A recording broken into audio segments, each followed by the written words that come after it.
Queridos irmãos, queridas irmãs, agora nós vamos para um novo tema que trata-se sobre o politeísmo, né? Que é a crença em mais de um Deus. Então, essa questão ela encontra-se no número 667. E Kardec faz a seguinte pergunta: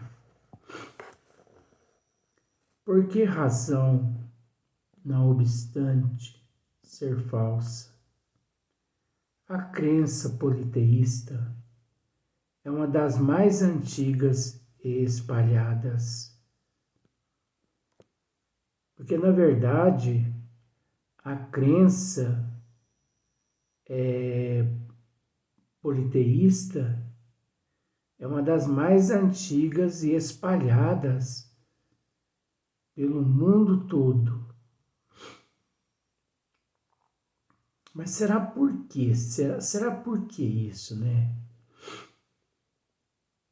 Ah, mas não existe o politeísmo, não. Existe, por incrível que pareça.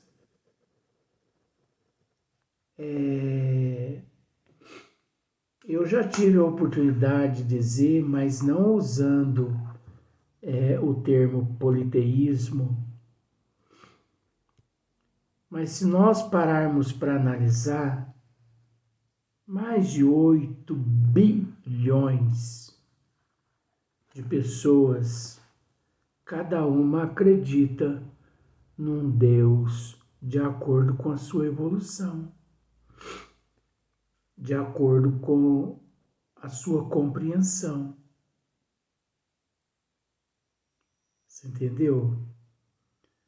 Porque a mesma forma como eu enxergo Deus não é a mesma forma como você enxerga.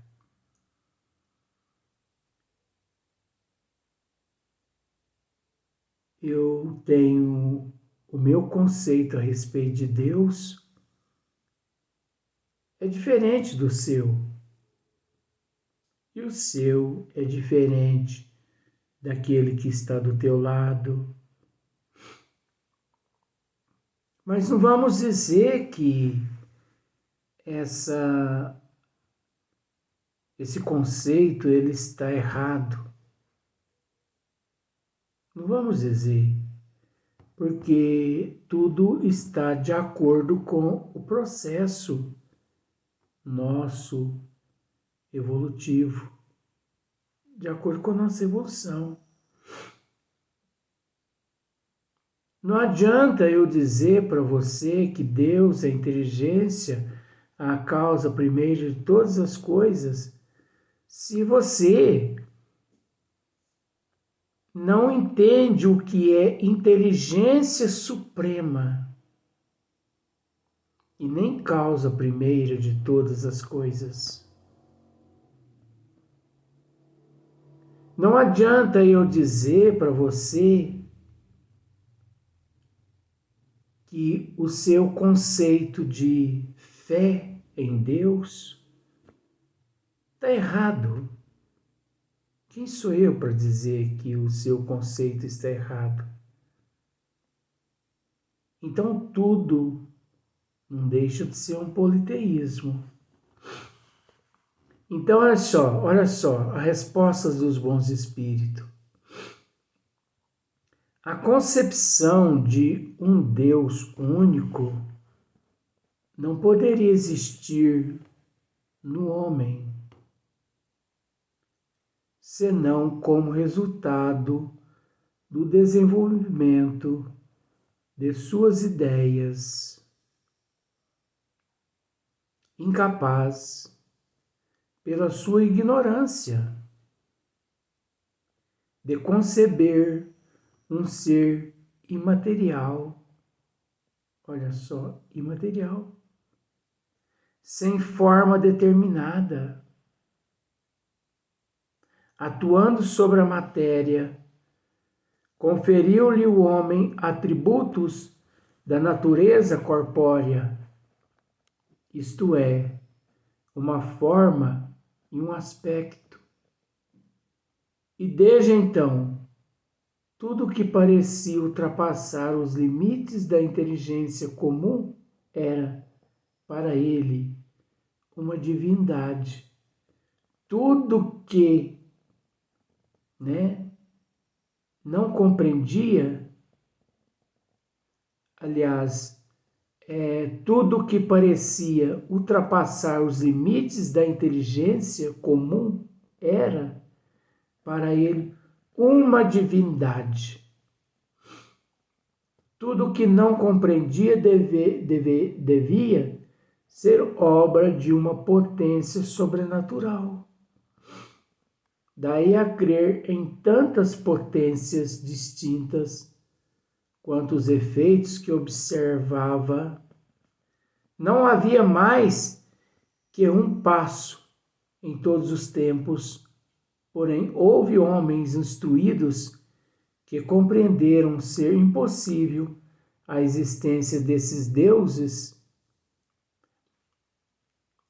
de ser impossível a existência desses poderes múltiplos a governarem o mundo sem uma direção superior e que, em consequência, se elevaram à concepção de um Deus único.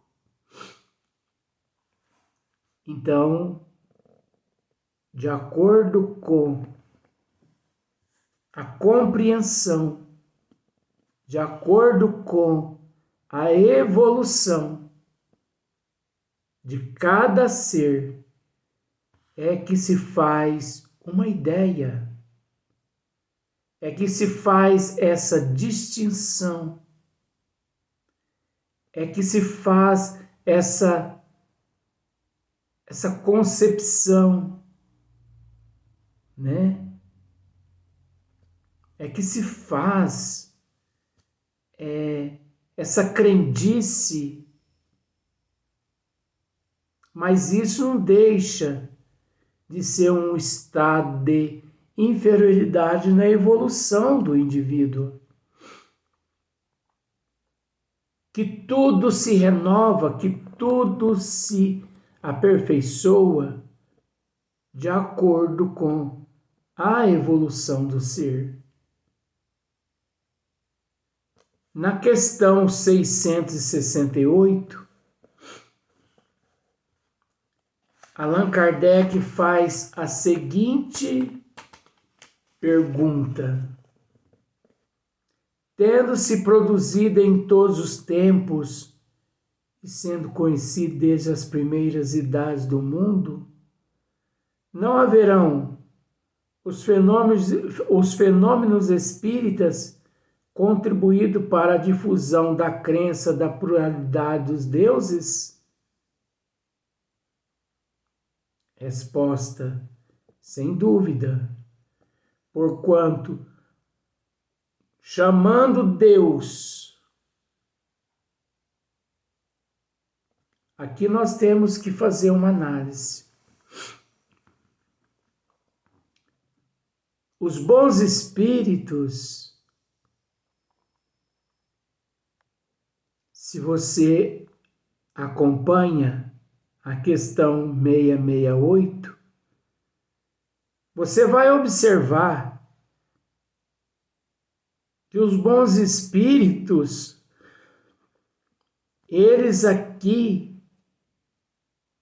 eles usam a palavra Deus com D minúsculo. Olha só. Sem dúvida, porquanto, chamando Deus a tudo que era sobre-humano, os homens tinham por deuses os espíritos. Daí veio que, quando um homem, pelas suas ações, pelo seu gênio, ou por um poder oculto que o vulgo não lograva compreender, se distinguia dos demais, fazia dele um Deus minúsculo novamente, e por sua morte lhe rendiam um culto. Então, nós entendemos porque Allan Kardec, os bons espíritos, se refere aqui a um Deus com o D minúsculo. Porque todos aqueles têm lá os seus deuses, de acordo com a sua evolução. Todos aqueles evocam os seus deuses. Então nós sabemos que não existe deuses com D minúsculo, e sim Deus com D maiúsculo, que é a inteligência suprema, a causa primeira de todas as coisas. E Allan Kardec faz uma dissertação, um esclarecimento, usando Deus também como D minúsculo, porque ele vai fazer um relato, é um relato dele, onde ele vai explicar essas questões. A palavra Deus tinha passado entre os antigos acepção muito ampla, não indicava como presentemente uma personificação do Senhor da natureza.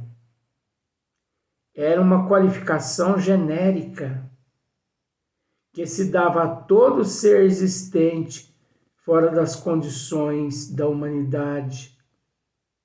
Ora, tendo-lhes as manifestações espíritas revelado a existência de seres incorpóreos, a atuarem com potência da natureza, a esses seres deram eles o nome de deuses, como lhes damos atualmente o de espíritos. Pura questão de passes. Voltando, a esses seres deram eles o nome de deuses, como lhes damos atualmente o de espíritos. Pura questão de palavras, com a única diferença de que, na ignorância em que se achavam, mantida intencionalmente pelos que nisso tinham interesse, eles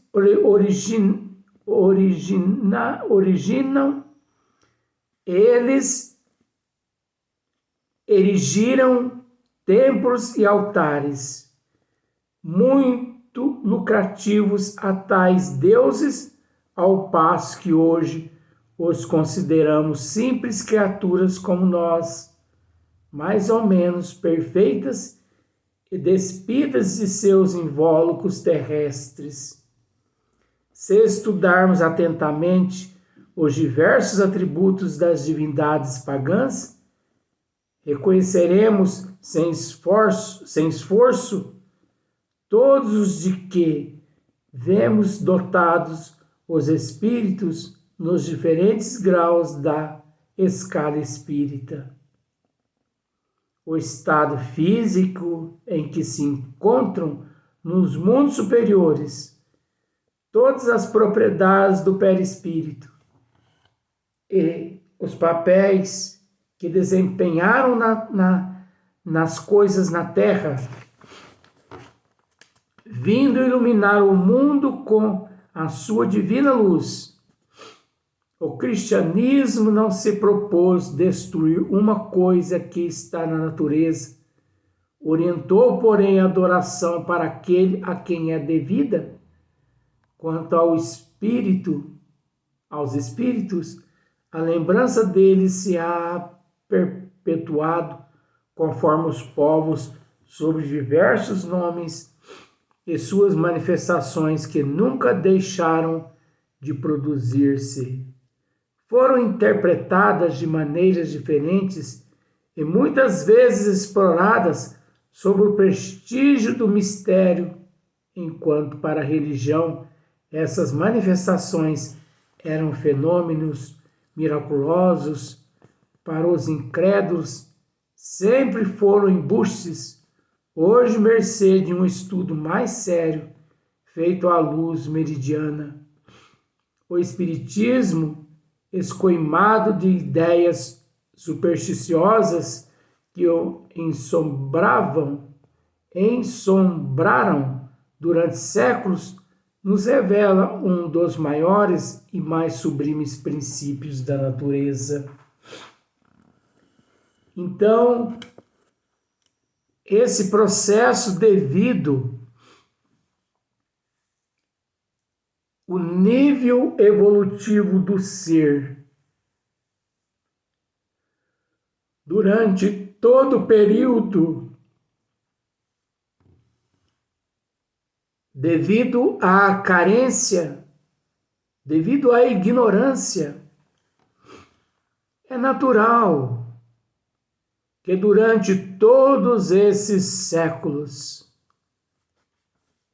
esses seres, de alguma forma, necessitando de um que os representavam.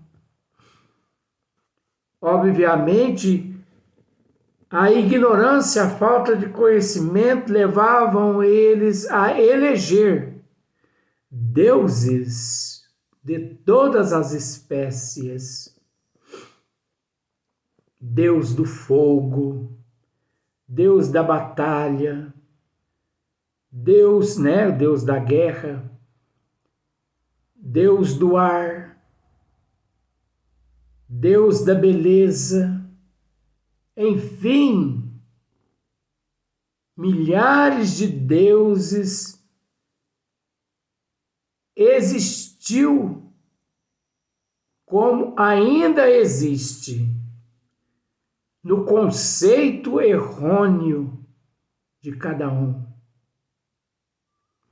Conceito errôneo, mas que nós respeitamos, porque faz parte da evolução de cada ser.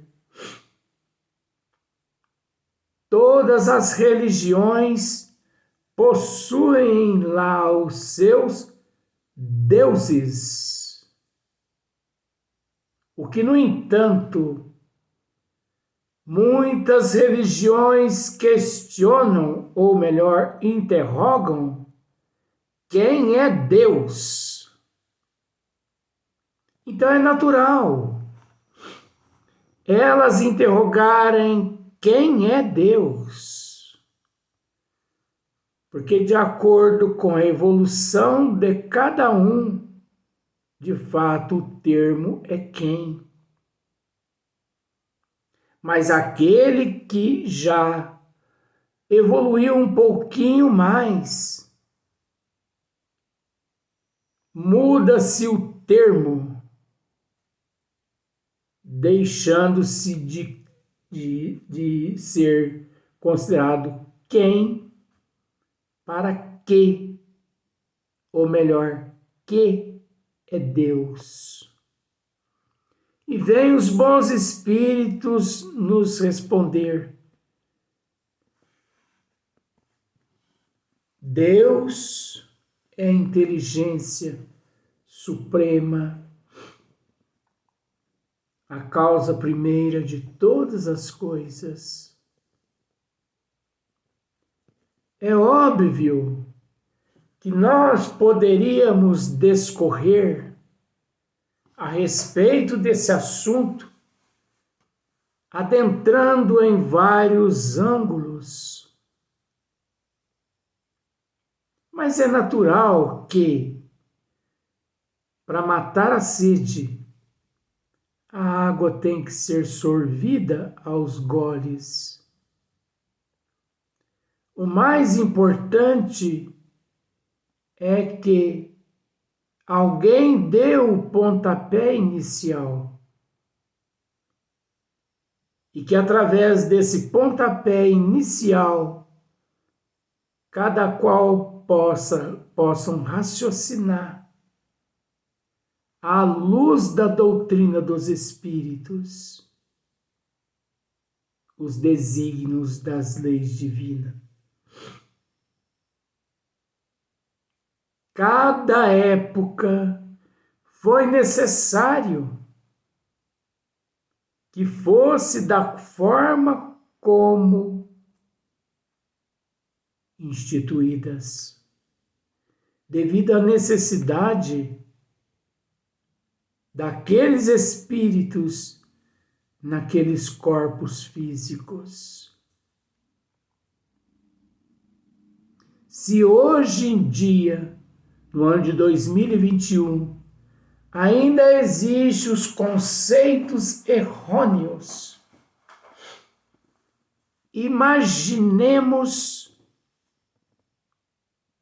hoje 2021, imaginemos há 2.000, 3.000, 4.000, 5.000 anos atrás,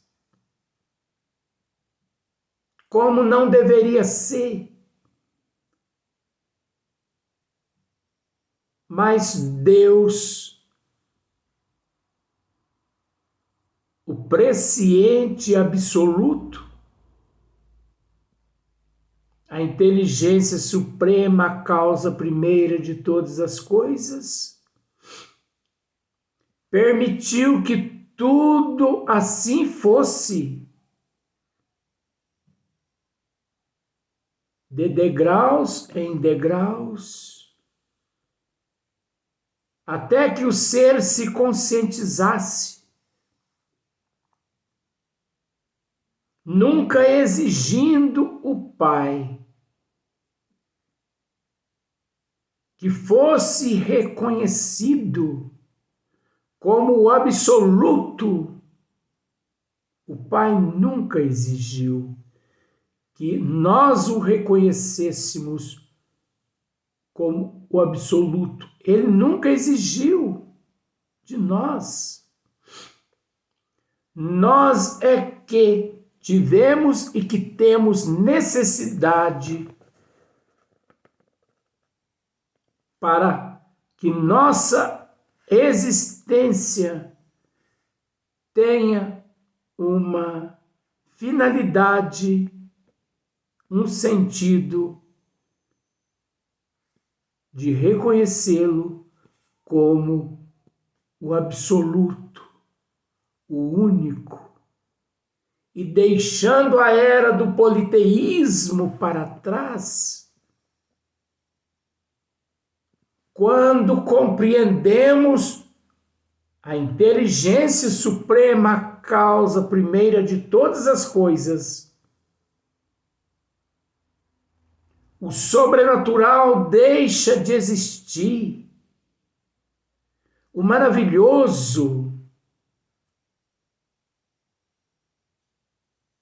para dar lugar no nosso entendimento, no nosso conceito, o absoluto na lei natural do processo evolutivo de cada um.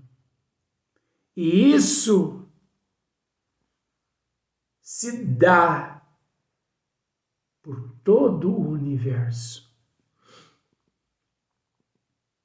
Não é restrito apenas à Terra e em si, e sim em toda a dimensão, as dimensões, aos universos. Agora nós vamos passar para o próximo vídeo.